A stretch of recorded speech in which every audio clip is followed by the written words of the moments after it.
Hello guys, welcome to my YouTube channel. And आज के इस वीडियो में हम डिस्कस करने वाले हैं अस्थमा के बारे में।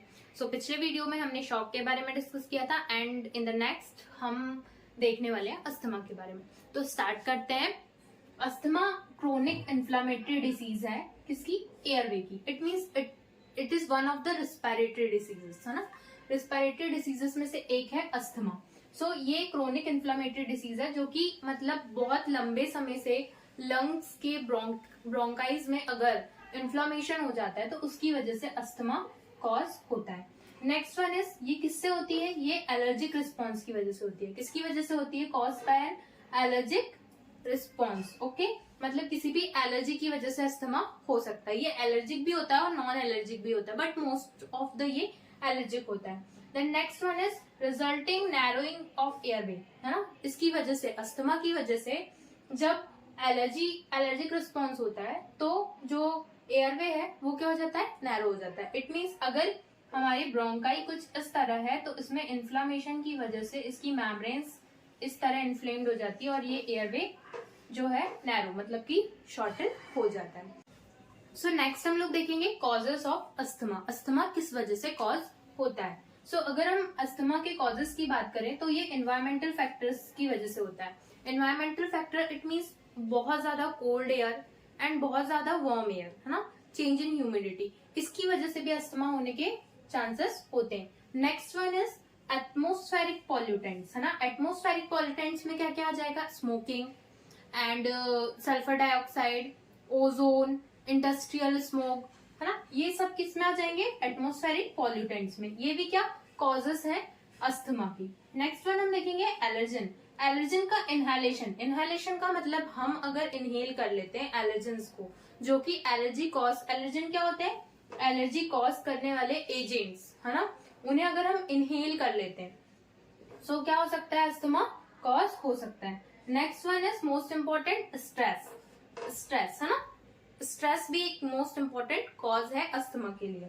नेक्स्ट वन इज मेडिकेशन में मोस्टली NSAIDs, है ना। क्या? Non steroidal anti inflammatory drugs, है ना। मेडिकेशन में अगर इनको एक्सेस में लिया जाता है तो अस्थमा होने के चांसेस होते हैं। Next one is strong order and perfume, मतलब कि किसी भी चीज की स्ट्रॉन्ग ऑडर, परफ्यूम, ये सब क्या है? अस्थमा के कॉजेस हैं। समझ आया ये? Guys, next we will discuss about risk factors of asthma. Asthma के रिस्क फैक्टर्स क्या क्या हो सकते हैं? अगर फैमिली हिस्ट्री हो, मतलब कि पहले किसी को फैमिली में अस्थमा हुआ हो तो फैमिली हिस्ट्री की वजह से भी रिस्क फैक्टर्स हो सकते हैं। Next one is passive smoking, बहुत ज्यादा स्मोकिंग की वजह से भी अस्थमा है होने के चांसेस है। Next one is history of allergen, किसी प्रकार की कोई भी एलर्जी हो, ये भी रिस्क फैक्टर्स में आएंगे अस्थमा के। नेक्स्ट ओबेसिटी, मोटापा, जो कि अभी बहुत ज्यादा चल रहा है। Next one is urban living. Urban living का मतलब क्या है कि पॉल्यूटेंट्स सबसे ज्यादा कहाँ मिलेंगे?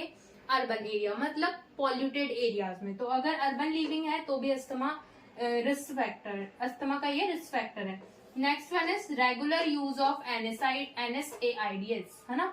NSAIDs का मतलब है non steroidal anti inflammatory drugs. Okay, actual में ये क्या होते हैं? जो डाइक्लोफेनिक और पेन किलर्स हम लेते हैं वो है NSAIDs, मतलब कि non steroidal anti inflammatory drug. Next guys, अगर हम बात करें टाइप्स ऑफ अस्थमा की, अस्थमा दो टाइप से होता है। पहला होता है एलर्जिक और दूसरा होता है नॉन एलर्जिक। एलर्जिक जो होता है वो चिल्ड्रंस में देखने मिलता है एंड जो नॉन एलर्जिक होता है वो होता है 35 ईयर्स के बाद।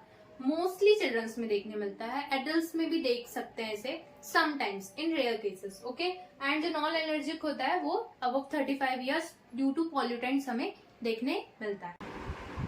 नेक्स्ट हम लोग देखने वाले हैं साइंस एंड सिम्टम्स, मतलब कि अस्थमा में हमें क्या सिम्टम्स देखने मिलते हैं।